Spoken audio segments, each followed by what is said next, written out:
Hello and welcome back. Today we have 3 scary stories. Joining me today are 2 underrated channels that deserve a lot more subs than they currently have. So make sure you subscribe to them and check out their channels if you like their narrations. Their links will be in the description. Lighthouse Horror will read story number 2 and Vidith22 will read story number 3. In the mid-90s, I used to be a photo technician. Those were the days when all you could do on a phone was dial a number, and if you wanted to take photos, you brought your camera containing actual rolls of film that you had to drop off at the store to be developed. Amazing how times changed. As far as jobs go, I couldn't complain. The pay and hours were solid, and I was pretty much my own boss. But there was one thing I never really got used to. Looking at photos of complete strangers always felt slightly intrusive, even if they knew I was doing it. Spending hour after hour in an ominously lit, dark room filled with chemicals so you could take a peek at the memories of people you had never met is inherently voyeuristic. It's almost like going through someone's stuff. So that's why I always make sure not to get too interested in what photos I was developing. Some days I like to pretend that I was in a government lab developing film for some type of top secret project. But the reality was nowhere near that. Usually the most exciting pictures I dealt with were holiday pictures of parents wearing ugly Christmas sweaters, before they were a joke. One day, I was delivering some photos from a drop-off order. I had done the initial process and was now checking on my work to make sure it had come out okay. Everything looked fine, the colors were normal, and the images were just as they should be. Since this was back when someone could have red eye in the pictures, they weren't exactly the model of clarity and detail we have now. But they were acceptable. I was just about to put these away and start on my next order when for some reason one of the photos caught my attention. Most of these pictures were shots of the outdoors that someone took near a park or something.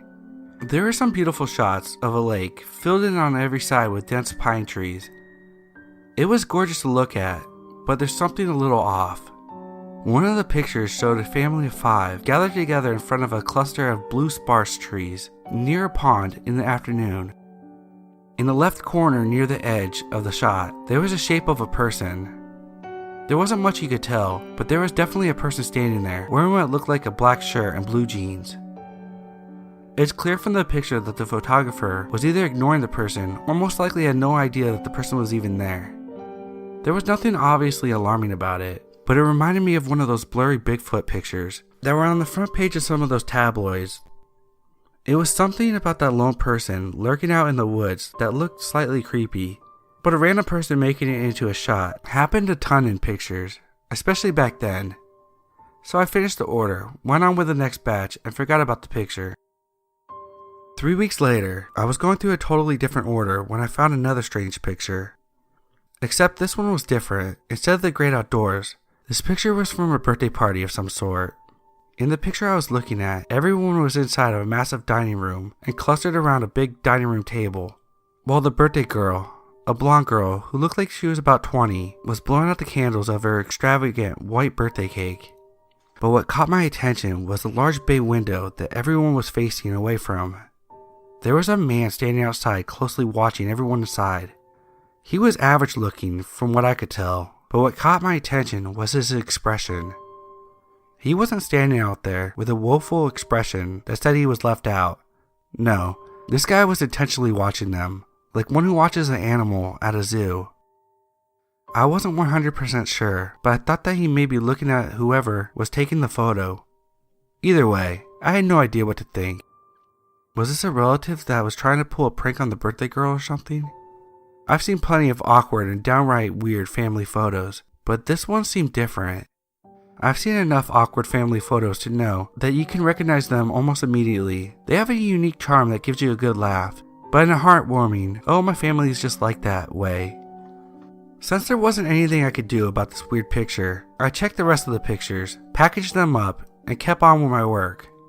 But this time, I couldn't shake the image. Over a month later, there was another weird picture. The setting this time was some kind of pool party. From the looks of the flag-themed decor, it was some kind of 4th of July get-together. It looked like a fun time, plenty of people waving sparklers and eating grilled hamburgers and hot dogs, in between taking a dip in the in-ground swimming pool. as the day turned into nighttime. The pictures now showed people gathering around a large campfire where they roasted marshmallows. My stomach dropped when I saw someone in the picture who looked like the guy from the birthday party picture. What gave him away was the same expression I had seen before.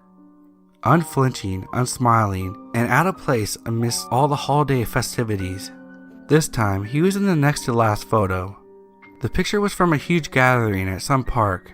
All the people were spread out on blankets and folding chairs.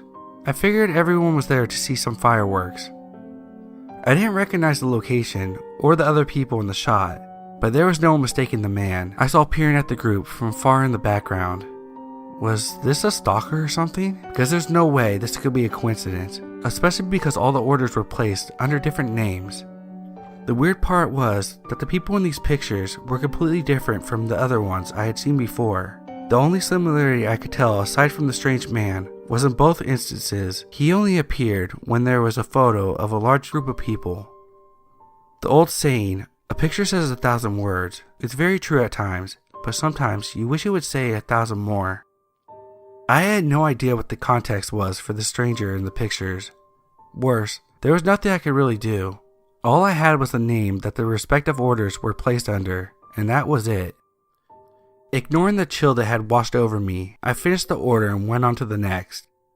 I managed to forget about what I had seen until one night, about 2 months later. I was manning the customer service counter for the night and was just getting ready to go on break when I heard a telltale bell chiming. That meant that we had a customer. Putting my stuff down, I strode out of the front to take care of things. "How can I help you?" I asked the customer whose back was turned to me. "Hi, I have an order to pick up. I believe my wife placed it under the name Crawford." He turned to face me and my stomach dropped somewhere around my knees. It was a strange man from the pictures. Same closely chopped hair and unreadable expression. "Of course," I managed to say while checking the cartons of packages ready for pickup. Crawford was mercifully near the top. I wasted no time grabbing it and returning to face the guy. "Here you are. It will be $7.95. He gave me a 10 and I quickly made change. "Is there anything else I can do for you?" I asked over the deafening sound of my own heart rate. "Oh no, thank you. This is plenty. Between the two of us, I'm just happy to finally get some time off work. I'm in law enforcement and my schedule is a mess," he added while showing me the legit badge and ID from inside his wallet. "No kidding." "Yep, I've been doing undercover work for the last few months and it's finally over. That's why I'm thrilled to be doing something as ordinary as running errands. You should be able to read it all in the paper tomorrow. But there was a serial killer operating around here. His victims were all people he knew personally. He would go to their houses for holidays and stuff, and they never suspected a thing. I'll give you this, he was clever. Since he never wanted to have a picture taken there, he would instead volunteer to be the one to take the big family pictures for everyone. I even watched him do it a few times myself. Scary stuff, huh? Very. I agreed as relief began flooding through my body. It's easy to forget that a photo shows everything except the person taking it.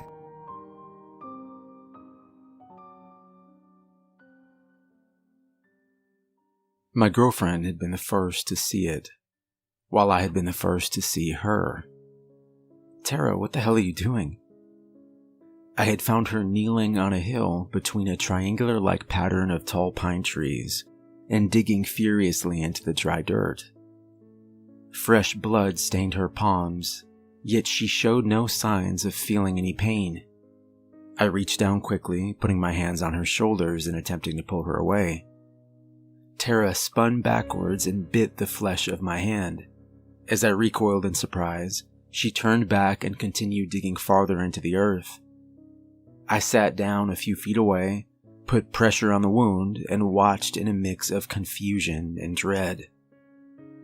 We had decided on camping for our anniversary. The two of us were experts, not to be arrogant, but it's the truth, and I knew that we would be able to get ourselves out of any situation two campers could find themselves in. I hadn't expected to find what we did.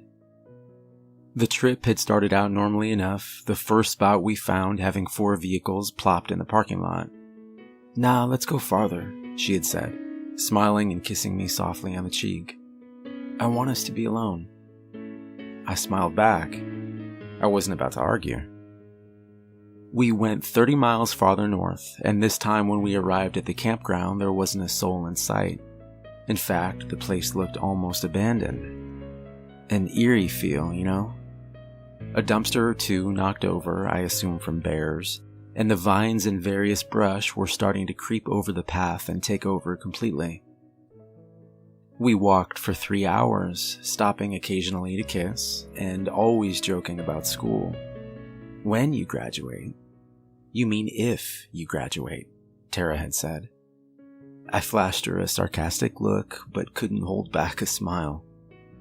As the sun was starting to retreat behind the steady backdrop of mountains surrounding us, we had seen the shape of a snake slither off the side of the path.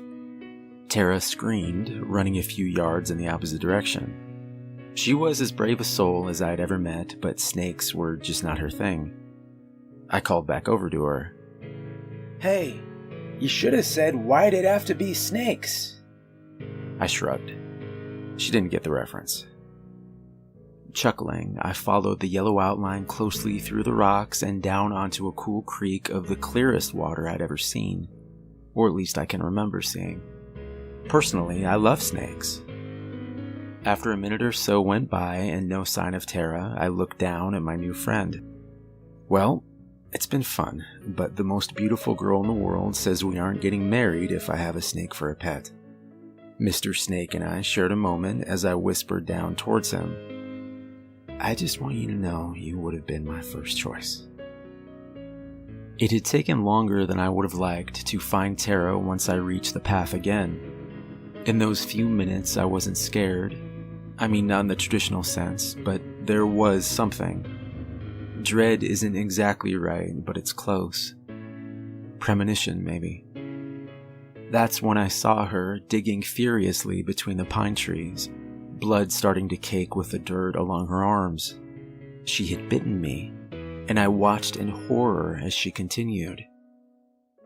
Jesus. Why didn't I get up to stop her? A last ray of sunlight found its way through a maze of tall pines and fell onto the black outline. It reflected back up into Tara's eyes, and she immediately began to cry as she fell backwards onto the ground behind her. Finally snapping out of it and holding her tightly in my arms, I helped Tara walk a few yards away and sit up on a log nearby, and then turned my head back towards the black object in the ground. I somehow knew what had to be done. As I walked over slowly, she whispered, "Don't go over that."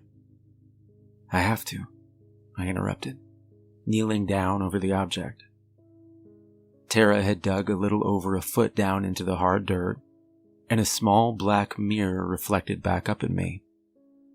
Besides the debris still covering the outline of its edges, it was in pristine condition, I realized. Without wasting any time, I reached into the pile of dirt next to me and was about to bury it again, when it came into view. Inside the mirror was an old woman sitting in a wooden chair, in what looked to be the exact same spot Tara and I were in now. 3 pine trees stood behind her, forming a perfect triangle. Her chair was in the very center. It wasn't exactly like a photo, it was more alive than that. Though she wasn't moving, it seemed as real as anything had before. I was so focused now on the woman that I had forgotten to apply pressure to my hand where Tara had bit me earlier. A single drop of blood slid down my arm and fell down with a plop onto the perfect black glass of the mirror. I watched as the old woman opened her eyes and looked up at me. "Oh my God. What is it, Jason?" Tara asked, not really wanting to hear the answer. I quickly stepped backwards, the crunching of leaves below me making me all the more uneasy, and I looked into my girlfriend's blue eyes. There's a woman in there. She looked at me. Tara ran over and held me close, staring over my shoulder towards the black glass. "Don't look at it," I told her. The sun continued down over the horizon, and I realized it was growing dark far too quickly for my liking. I put my hands on Tara's shoulders and summoned my courage. I think we should break it. Her eyes drifted back towards the object, and a swell of emotion rose and then fell over her face. No. Why not? We're not breaking it, she replied. I looked her over. Then we bury it. I'm burying the thing. Period. And before she could reply, I walked her over to the log and sat her down. Stay here. Seeing how angry she still was, I knelt down in front of her. You have to trust me. The resentment fell away, and she hugged me close. I'm sorry. You're right. Bury it. I nodded, walking back over to the object and covering it up with as much dirt as I could, all the while making sure not to look back down at the woman. Every fiber of my being wanted to, but I resisted. After a few minutes, dirt fully covered it again and rose up an inch or two from the ground. But it wasn't packed tightly, and the thought occurred to me of someone else or some animal digging it up. I grabbed 4 of the heaviest rocks I could find and set them down on top. There, I said, wiping my brow. Now, before it gets dark, we have to get as far away as we can. Tara nodded, and we made our way back towards where we had came from. As we quickly moved down the trail, we made good time, and even after the sun set, our flashlights were strong enough to keep us going at a good pace. Until she felt it. Jason, I need to sit down, Tara said weakly. I sat down with her. I noticed that she looked thinner, almost frail. I think it's my hip. It really hurts, she said, reaching out to hold my hand. I looked around and then back at her. We can't stay here, Tara, I replied, attempting to help her up. Stop, she yelled. I think it's broken. Did you fall or something? I asked. But she hadn't fallen. We just didn't yet understand what was happening. I checked my phone, and luck would have it that I finally had a single bar. When the helicopter arrived, the 2 of us flew together to the nearest hospital. Tara was taken into emergency surgery for a broken hip, among other things. Her blood pressure had dropped significantly, and she was barely able to speak. Surgery was longer than expected, going on until dawn of the next morning. When we finally saw the surgeon, his eyes focused on Tara's mother. Please come with me for a moment. I stood to come with them, and he motioned towards me. I'm sorry you'll have to stay here. Only immediate family, and it's okay, her mother insisted. The surgeon nodded and led us into a more private room. Please sit down. Is she okay? Tara's mother asked. She made it through surgery, but... He trailed off. But what? I replied. He swallowed nervously, and his eyes drifted down and onto the wooden desk in front of him. I've never had an operation like this before. He took a deep breath. This isn't a medical diagnosis, but she seems to have aged. Tara's mom and I exchanged a confused look as he continued. I've never seen anything like it. I want to see her. Before he could reply, I continued. I want to see her now. He nodded, and after a moment he rose and led us to the room she had been given. Tara's mother fell back against the wall and began to scream as she saw her daughter's body.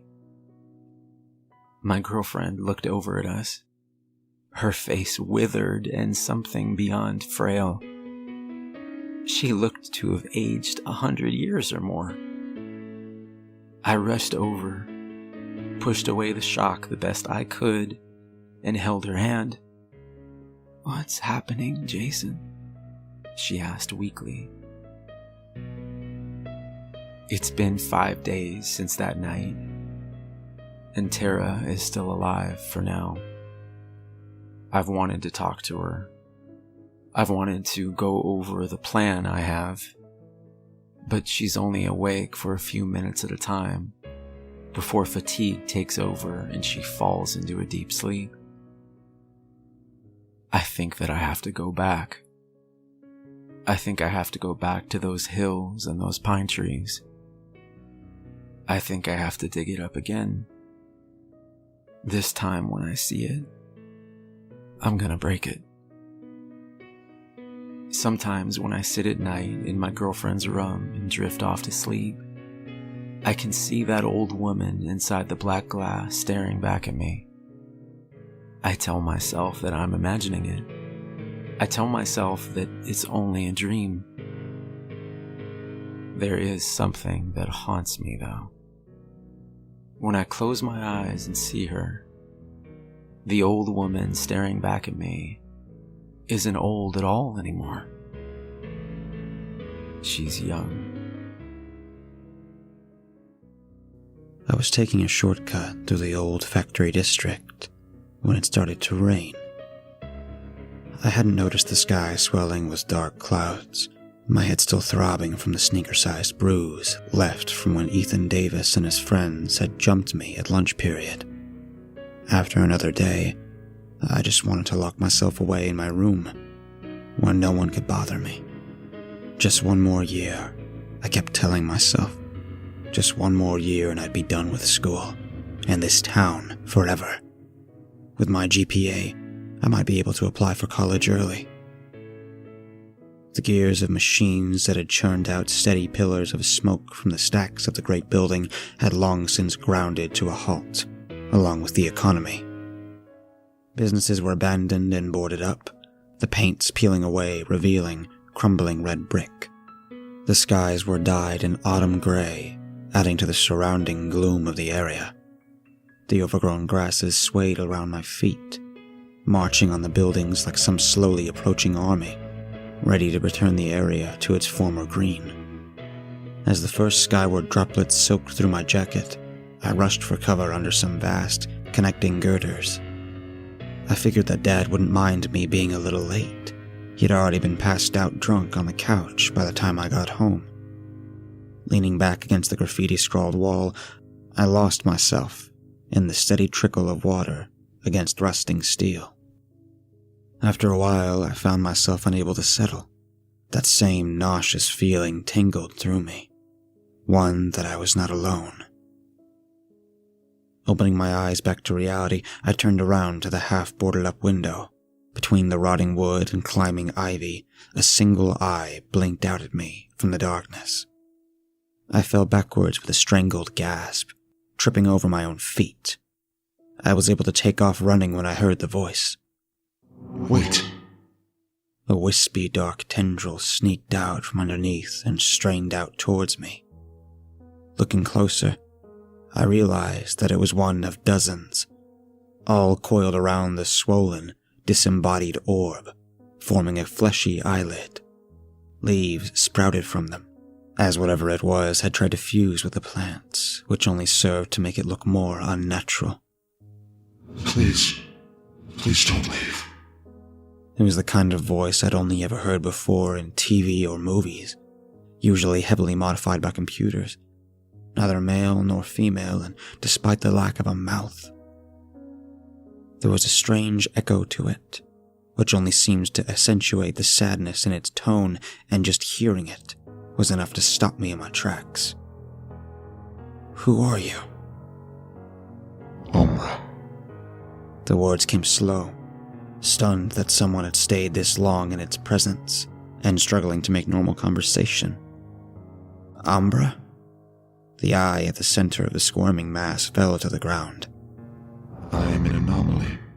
Something that was never supposed to exist in this world. Some part of me was wondering still why I wasn't running yet. I couldn't bring myself to feel fear. They were as lonely and hurt as I was. I shrugged the sliding strap of my backpack up onto my shoulder. Well, that makes two of us. And so, began the best and strangest relationship of my life. I soon found myself going down that way, not just to escape my tormentors, but just to talk to them. They told me about their birth in the darkness, unsure of who they were or why they were even there. How they had saw the past through every crack and chipped paint of the lives that had come and passed through this place.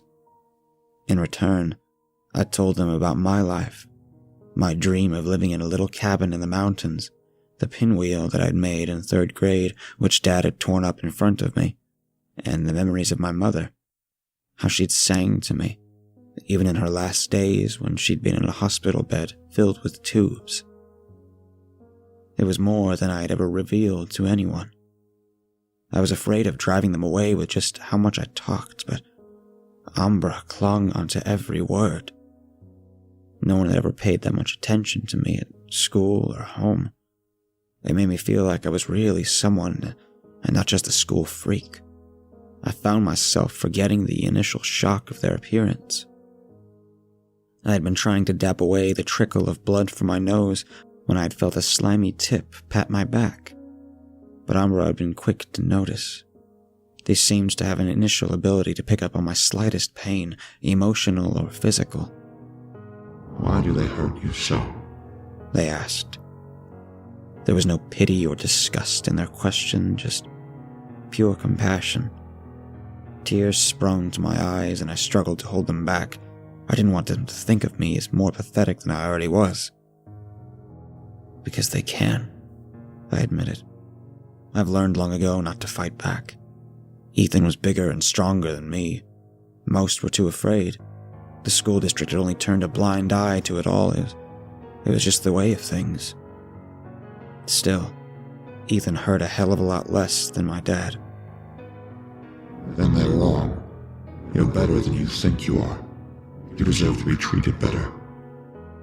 I felt them stroke the space between my shoulder blades. My fists tightened, trying to keep myself from completely breaking down. No one had ever helped me like that. Not since my mom. Their eyes snapped open. A tendril whipped back inside the darkness of the old building, rummaging around for something. They returned with a red rose twisted in their grip, holding it out towards me, scarlet petals shivering in the cold air. My mouth fell open, fingers retreating from my face to take it. One stray drop of blood oozed down from under my fingernail, splashing against the surface of the wriggling skin. Umbra's eyes shot open, pupil shrinking to a near invisible dot. The white seemed to bubble upwards like a freshly cracked egg on a heated frying pan, their tentacles convulsing around it. Before I was able to tear away, the plank of wood separated us to save them. Umbra's eyes split open to form another separate one. I found myself faced with 2 cold, blue irises staring back at me. I didn't know whether to laugh or scream. Your eyes, how did you do that? Both eyes shifted around in a way that was both familiar and deeply wrong, exploring their sudden and newfound perception. They seemed just as confused as I was about the whole thing. I'm not sure. They offered. It was you more than anyone else. Your blood, when it touches my flesh. I stared down at my hand, smearing a crusted pink from the half-dried blood. I did that? I wondered out loud. It appears so. Umbra sighed, staring down at their tendrils. If only I had hands. They breathed. I stepped forward. There's still a little left. I started. Umbra's new eyes closed, tentacles swaying around as it shook its non-existent head. No. They answered. I refused to let you harm yourself for me. It wouldn't be enough anyway. Their voice faded back into the decaying silence as both eyes fixed in a deep frown of concentration. I'd never seen them with such an intense expression before. The pit of my stomach tightened. I think I have a way. The eyes fell on me. My heart began to pound as they filled my vision. I want you to bring the one who has caused you so much pain to this place. To me. A strangled cry escaped my mouth. What, Ethan? No. If he found you, he'd hurt you. I won't do it. I can't. Just trust me. Their wiry tendril curled around my index finger like a ring, silencing the growing fears in my head. When I saw the look in both their eyes, one that I knew was reserved for me, I knew that it would do anything for me. As the bell had signaled the end of the school day, I had made a point of sneaking around where Ethan could see me. They hadn't gotten a rise out of me for days, and most of his friends had lost interest, but Ethan was as determined as ever. Every day he would poke and prod, trying to trigger a reaction, and seeing me deviate from my normal routine was blood on the water, which he followed me with shark-like precision. I winced as a crumpled beer can bounced off the back of my skull with a tinny crack, but I just kept walking. "Hey, Peterson," he brayed out. "What's the rush? What, you too good to talk to me anymore?" The padding grasses turned into crunched gravel as he followed me further into the abandoned area. I prayed that they would be right. Fresh pain brushed across my abused nerves as blunt fingernails dug into my shoulder and wrenched me around to the sight of Ethan's pasty, snarling face. "Don't ignore me, you creepy shit," he barked. "What the hell are you even doing out in this shithole?" My eyes drifted over to the darkness of a nearby boarded-up window, knowing exactly what waited inside. I didn't want to lose them. My head was spinning, but I remembered Umbra's words. "Trust me." Ethan caught onto the direction of my wandering eyes, his own gaze falling on that building. A smile curled across his face, knowing something of value is inside. The words fell out of my mouth before I had time to stop them. "Please," I exhaled. "Don't go in there."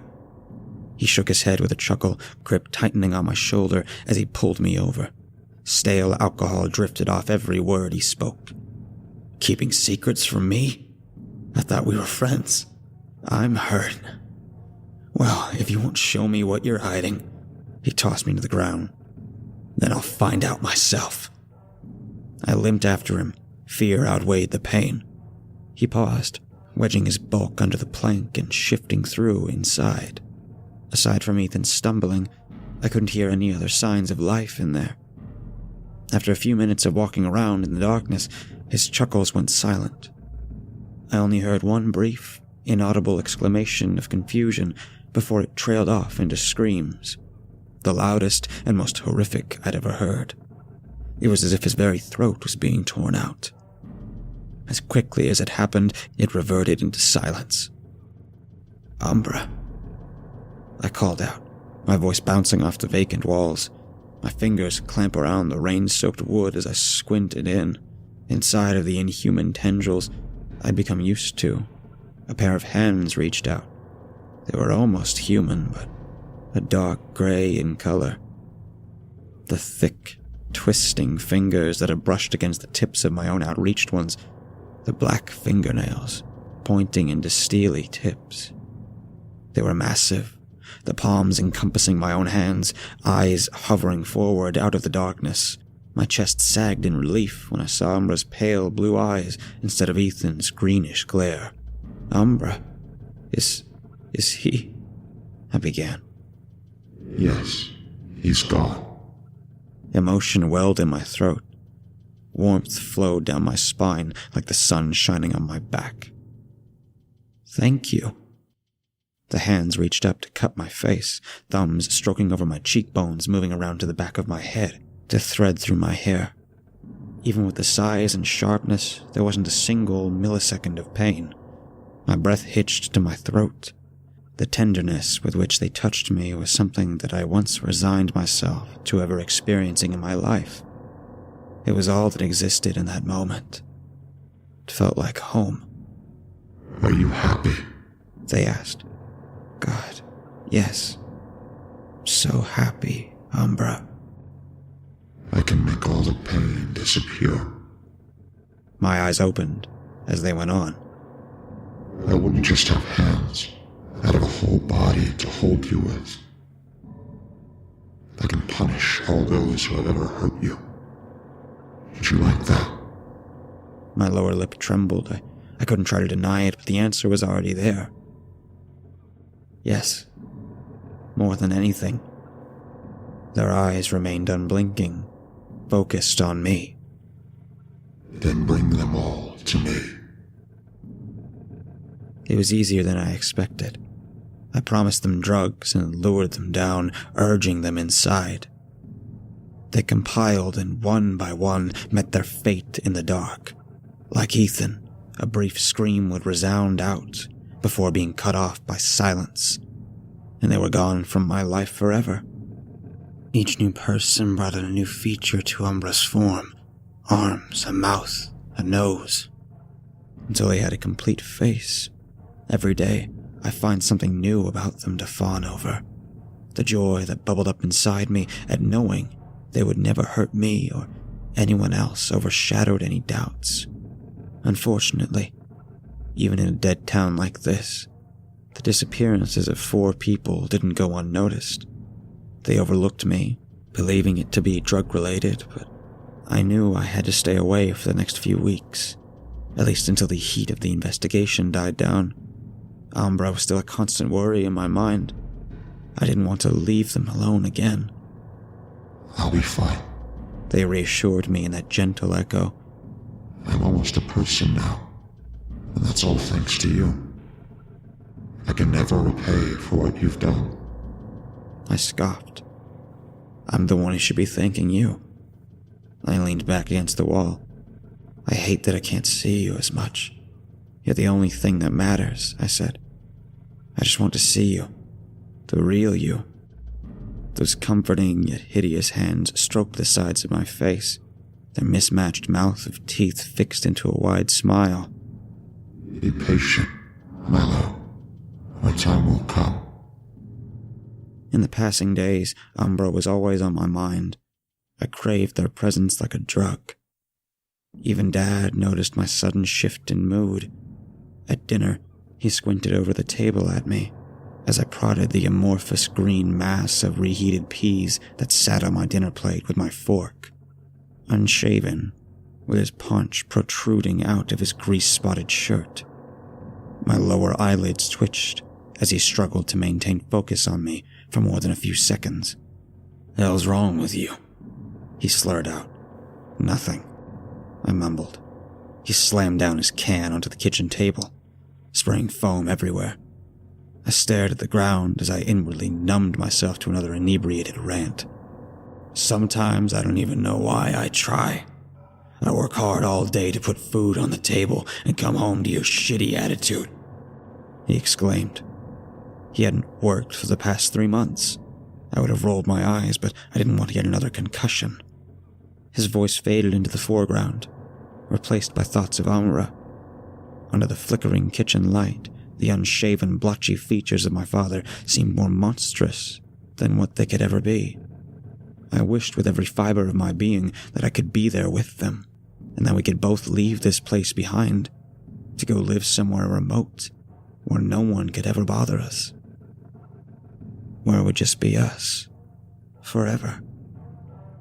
After he seemed satisfied by his own voice, my father gave a sneer before lumberjacking back to the living room for a well-deserved viewing of the latest football game and a few more beers. Not wanting to stomach the sight of my half-eaten dinner, I hurled it into the sink, where it clattered along with the ever-growing pile of unwashed dishes before storming to my own room. I was teetering on the edge, ready to plunge. Only Umbra kept me teetering to this world. I had no idea what I would do without them. It was then and there that I decided that I was done waiting.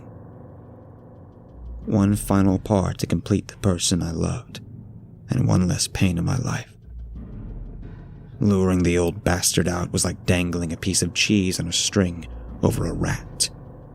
While it had still been dark outside the next morning, I hauled away a fresh 6-pack he bought for himself before he had the chance to drink it.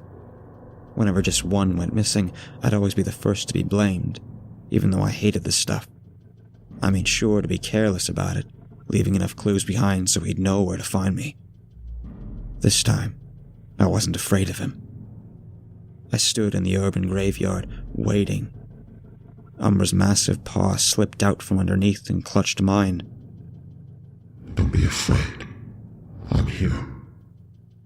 A screech of tires shattered the silence as a battered blue Ford swerved down the road, scattering up clouds of gravel as it skidded to a halt.